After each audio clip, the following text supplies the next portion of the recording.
On your screen, we're going to show you all the sitting and elected Democrats who received political donations from Sam Bankman-Fried.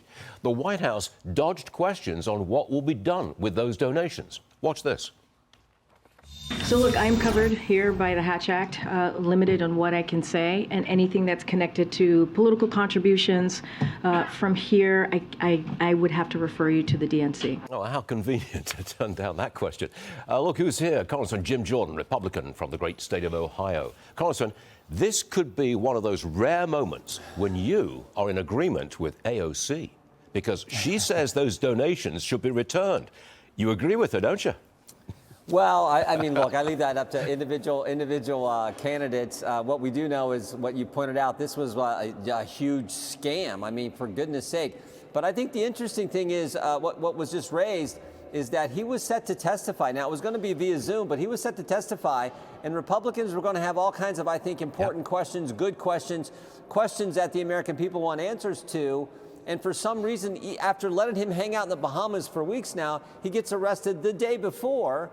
He's set to testify. Now, normally prosecutors would want to see what someone says in a public hearing like that when they're under oath. But no, they arrested. So I find that kind of curious, kind of interesting. But yeah, this was just a good old-fashioned scam, and he needs to be held accountable for sure. Got it. Now, Congressman, a number of prominent Republicans, yourself included, I believe, saw a big boost in your Twitter following after Elon Musk took over. I think your following went up, what, 300,000, something like that? And that would be proof that Twitter was indeed shadow banning conservatives, right?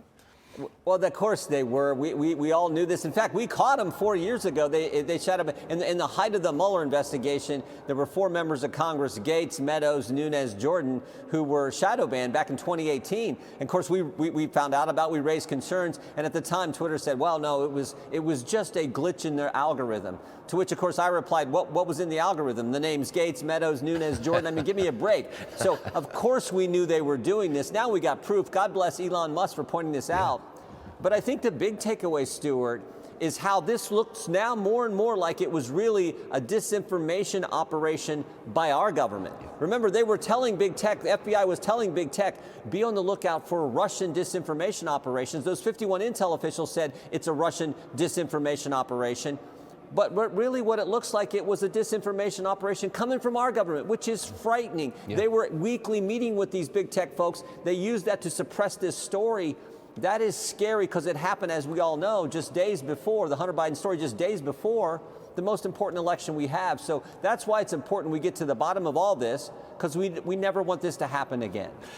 Whenever we get Jim Jordan on the program, we like to cover as much ground as possible. So let me show another one at you.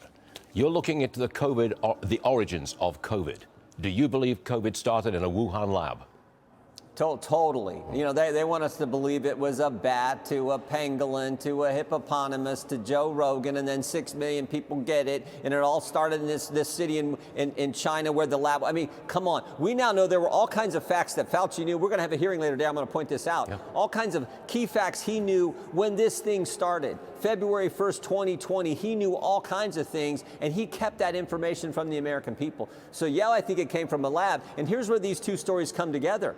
Was there a disinformation operation coming from our government and working with big tech and big media to keep COVID information from the American people? That looks like it happened too, and Elon Musk has been tweeting about that as well. So this is why it's so important we actually have a First Amendment, we actually have free speech in this country, because that's how you get to the truth. But the left doesn't want that anymore, and that's why they have to be stopped. Congressman Jim Jordan, thank you very much for being with us this morning. Good stuff. You bet, See you later. Stuart. Thank you.